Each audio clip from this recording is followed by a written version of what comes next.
Hello everyone, Utpal मन्ना maths में आप सभी का स्वागत है। पीछे के कक्षाओं में हमने क्लास 10 प्रश्नावली 8.1 के सवाल 9 तक का सॉल्यूशन देखा था। आज हम लोग उसके आगे के सॉल्यूशंस को देखेंगे। तो आइए क्लास को शुरू करते हैं। प्रश्नावली 8.1 सवाल नंबर 10, त्रिभुज PQR में जिसका कोण Q समकोण है PR प्लस QR बराबर 25 सेंटीमीटर और PQ बराबर 5 सेंटीमीटर है, साइन P, cos P और tan P के मान ज्ञात कीजिए। तो हमको एक त्रिभुज दिया गया है, त्रिभुज PQR जिसका कोण Q समकोण है। तो यहां पे हम लोग एक त्रिभुज ड्रॉ कर लेंगे जिसका कोण Q जो है वो समकोण है। तो PQR इसको लैंग्वेज में लिख लेंगे। दिया है PQR एक समकोण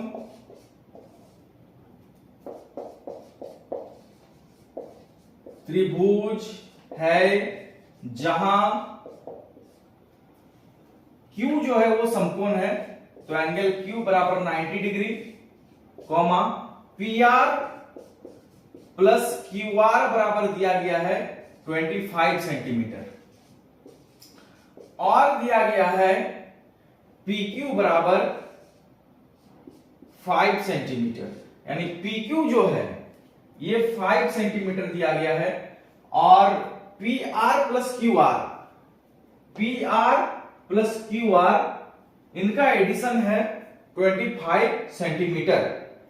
तो PR बराबर हो जाएगा 25 माइनस QR को राइट साइड लेके चले जाएंगे तो 25 माइनस QR हो जाएगा। समकोण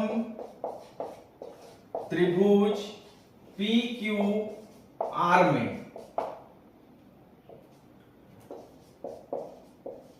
पाइथागोरस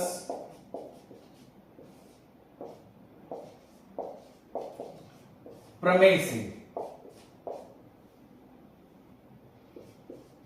PR स्क्वायर बराबर हो जाएगा PQ square plus QR square. This implies PR square के जगह हम लोग पुट करेंगे 25 माइनस QR, तो 25 माइनस QR का होल स्क्वायर हो जाएगा बराबर PQ का मान है 5, तो 5 का स्क्वायर हो जाएगा प्लस QR को QR ही रहने देते हैं।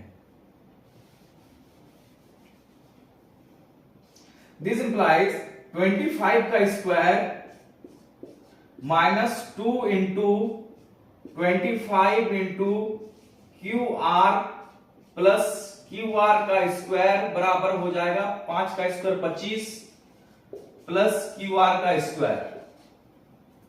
दिस इंप्लाइज 25 का स्क्वायर 625 माइनस 25 दूनी 50 QR प्लस QR स्क्वायर और माइनस 25 हो जाएगा। इधर 25 को बाईं ओर लेके आ जाते हैं और QR को भी बाईं ओर लेके आ जाते हैं, तो माइनस QR स्क्वायर हो जाएगा बराबर 0।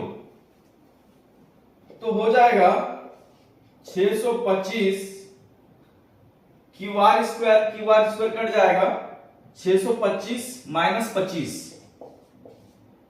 इसको एक जगह लिख लेते हैं और है माइनस 50 QR इक्वल टू 0 हो जाएगा, यानी दोनों को घटाएंगे तो हो जाएगा 600 minus 50 QR equal to 0। This implies हो जाएगा 50 QR बराबर 600, तो QR बराबर हो जाएगा 600 बटे 50, कटेगा 12।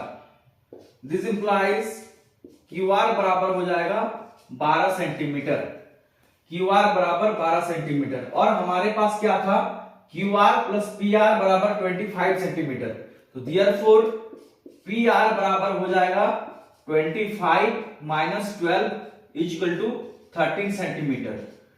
तो पी आर बराबर हो जाएगा 13 सेंटीमीटर। अब साइन पी बराबर हम लोग जानते हैं साइन थीटा बराबर पी बाई एच होता है, इसको साइड में लिख लेंगे। तो यहां पे एंगल है हमारे पास पी, ये एंगल है, तो इसके ठीक सामने वाला हो जाएगा परपेंडिकुलर पी, और 90 के सामने वाला हो जाएगा एच, बच गया वो हो जाएगा बी। तो साइन पी बराबर क्या हो जाएगा, पी बाई एच, पी के जगह पे क्या है क्यू आर, और एच की जगह पे क्या है पी आर। क्यू आर का मान है 12 सेंटीमीटर और पी आर का मान है 13 सेंटीमीटर, यानी 12 by 13। Cos P, cos P बराबर हो जाएगा, कॉस थीटा बराबर होता है बी बाई एच। तो बी क्या है यहां पे, पी क्यू है, और एच क्या है पी आर है। तो बराबर हो जाएगा पी क्यू का मान कितना है 5 और पी आर का मान कितना है 13, तो 5 बाई 13 हो जाएगा। tan पी, tan थीटा बराबर हम लोग जानते हैं P बाई बी होता है। तो यहां पे P है क्यू आर और B है पी क्यू। तो क्यू आर का जो मान है वो है 12 और पी क्यू का जो मान है वो है 5, तो tan P का मान हो जाएगा 12 बाई 5। तो इस तरीके से इस सवाल को हल कर सकते हैं। क्वेश्चन नंबर 11, बताइए कि निम्नलिखित कथन सत्य है या असत्य। तो हमको ये कथन दिया गया है, बताना है कि ये कथन सत्य है या असत्य है। कारण सहित अपने उत्तर की पुष्टि कीजिए, और अगर सत्य है तो क्यों सत्य है उसका कारण दीजिए, और असत्य है तो क्यों असत्य है उसका कारण दीजिए। पहला कथन है tan a का मान सदैव 1 से कम होता है। तो क्या tan थीटा का मान सदैव 1 से कम होता है? यहाँ पे tan a है तो एक त्रिभुज ड्रॉ कर लेंगे ए बी सी, जिसमें बी एंगल B जो है वो 90 का है। तो एंगल A के ठीक सामने वाला हो जाएगा P, B के सामने वाला हो जाएगा H, और जो बच गया वो हो गया B। तो tan थीटा बराबर, यानी tan A बराबर क्या होता है, लंब बटे आधार। तो ये लंब है, आधार है और कर्ण है। tan A बराबर लंब बटे आधार, tan A का मान सदैव 1 से कम होता है, यानी लंब बटे आधार का मान सदैव 1 से कम होता है। क्या लंब बटे आधार का मान सदैव 1 से कम होता है?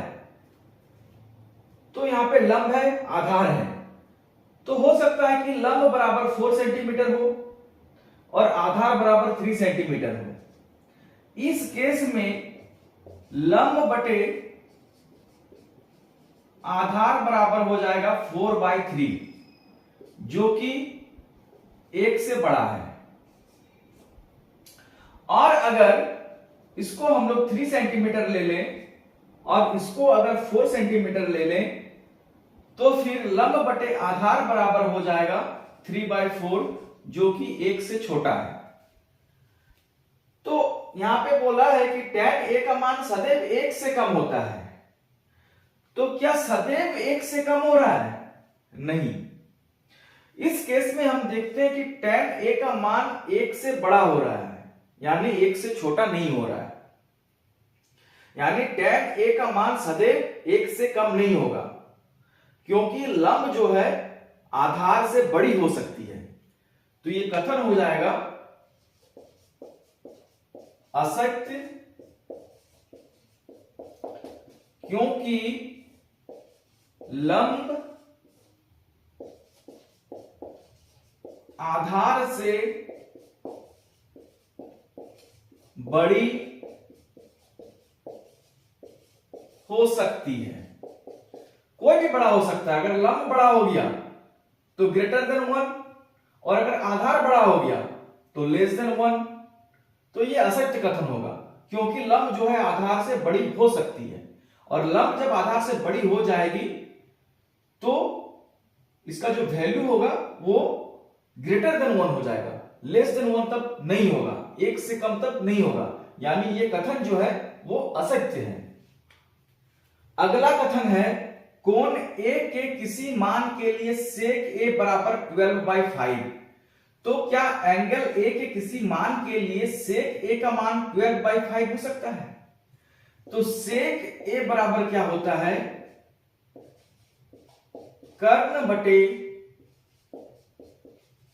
आधार।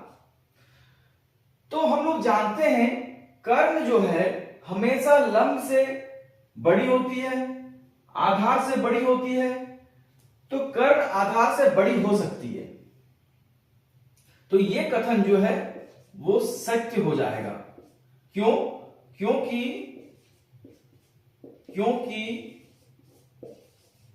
कर्ण ग्रेटर देन आधार, और अगर कर्ण बड़ी हो जाएगी आधार से तो क्या होगा, इसका जो वैल्यू होगा वो ग्रेटर देन 1 होगा, यानी ये कथन क्या है, सत्य है।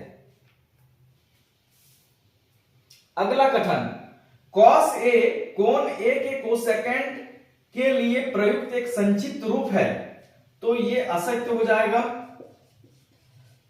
क्योंकि हम लोग जानते हैं cos A बराबर होता है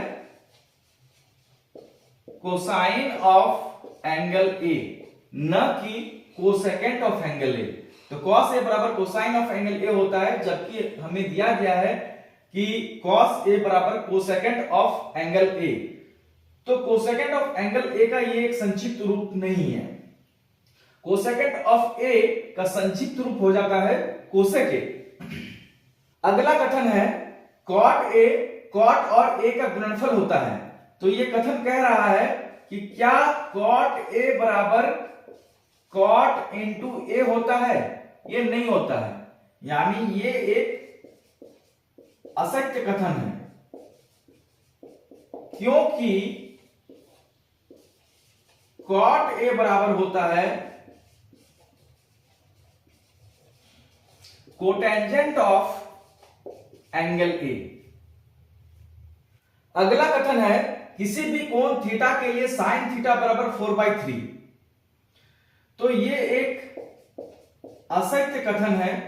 हम लोग जानते हैं साइन थीटा बराबर होता है लंब बाय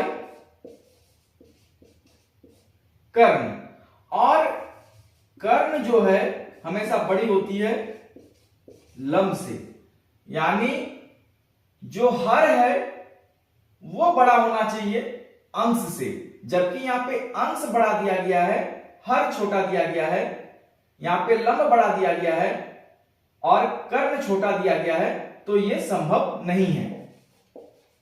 तो हम लोग लिखेंगे कि ये कथन जो है असत्य है, क्योंकि साइन थीटा बराबर लंब बटे कर्ण और कर्ण ग्रेटर देन लंब होता है, तो ये एक असत्य कथन है। तो आज प्रश्नावली 8.1 समाप्त हो गया। अब आगे के क्लास में हम लोग प्रश्नावली 8.2 को सॉल्व करेंगे। तब तक के लिए क्लास को विराम देते हैं। Thank you.